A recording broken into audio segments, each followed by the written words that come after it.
Our people principles shape the way we think about and encourage you to think about managing your people. We refer to them as principles because we think of them not as hard and fast rules to be applied absolutely in all situations, but as useful guidelines and considerations. They are our framework for helping you get more of what you want from your employees. Some of our people principles might threaten your long-held beliefs about management and corporate authority. That's completely okay. Remember, we give you license to disagree with us. As with everything we set forth in this book, treat our people principles like you would, say, a Vegas brunch buffet. 1. Take a look at everything before you put anything on your plate. 2. Take a lot of what you know you want and sample stuff you want to try. 3. Come back as often as you like to have more of whatever you enjoyed the first time, or try something new. No matter what, be sure you eat plenty and leave satisfied. Managers who understand what they're doing and why, even if it's wildly different from how and why we would manage, are better equipped to clearly communicate their philosophy, make strategic and tactical policy decisions, and realize consistent performance from their teams. So take a moment to peruse our people principles. Think about them, play with them. Take what fits you and your team, sample whatever looks interesting, and discard the rest. Frankly, feel comfortable discarding them altogether, and recognize up front that the way you think about management is just plainly different from the way we do. At the very least, if you have never before articulated your own management principles, your underlying philosophy of managing your team, we hope the following people principles give you the inspiration to do so. Managing without an underlying philosophy leads you to make impulsive, inconsistent, and regrettable decisions. Managing without this kind of a rudder is like piling your plate high with the prime carving station meats at the Vegas buffet, because it's the first thing you see and you're starving, and then realizing on your way back to your seat that they have the choicest cuts of sushi you've ever seen. Dope! People principle number 1. Team-wide rules suck. Scrutinize team-wide rules very carefully and avoid instituting them wherever possible. Rules are everywhere, and for good reason. They tend to drive or discourage behavior for a good chunk of the population. Take mandatory study hall in high school, for example. It's safe to assume that most high school students spend most of their mandatory study hall time studying or doing homework.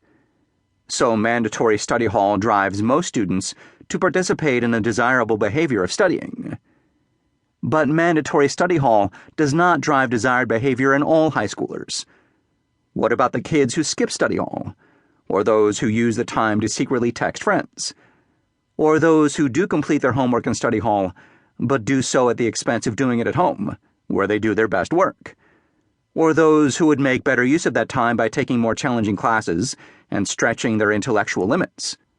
Standing Monday morning team meetings are the same as mandatory study halls. Sure, everyone gets to work on time because of the meeting. They understand your initiatives for that week, and they come together as a team. And plenty of your team members probably find real value in it. But what about your star employee? We call him franchise, who has his most productive stretches during that time of day. Or the one who disrupts the meeting because she finds them a waste of her time.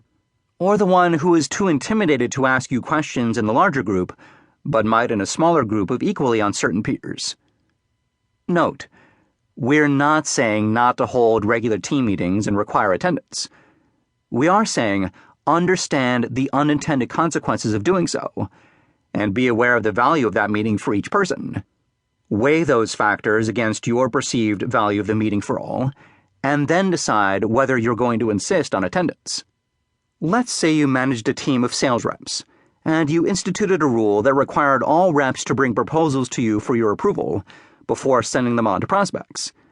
At first glance, this team-wide rule might make sense. You want to ensure that proposals are professional and present the company in the best possible light, that pricing contemplates sufficient profit margin and likelihood of securing the business, and that your people are delivering enough proposals to generate sales to justify their presence on your team. But look at the potential costs of instituting this rule.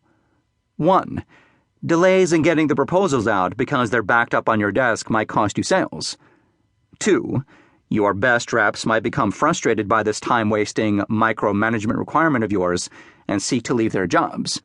3. Some reps who know that you will be reviewing the proposals will grow reliant on you for editing, and therefore deliver to you increasingly unpolished work that costs you more time on each one. It would be a far more efficient strategy for you to require certain reps, your newest, laziest, or poorest proposal writers, to run their proposals by you, while giving those who know what they're doing the ball and letting them run with it.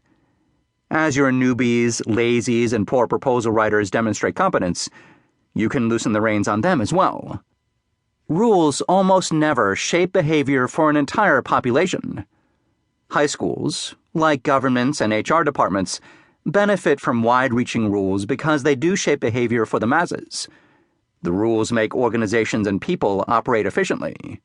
But as a manager of a small team of 10 to 15 employees, not masses, you can actually be more efficient by limiting hard and fast rules to a short list. You can afford to take the time and tailor rules to fit each person under your charge. Because you know the strengths, weaknesses, and drivers of each team member, or you will after reading this book, you are more likely to drive, or discourage, the behaviors you want, or don't want, by simply customizing your policies for each. Remember, by avoiding team rules, you cut down on time-wasting enforcement and get more from each employee.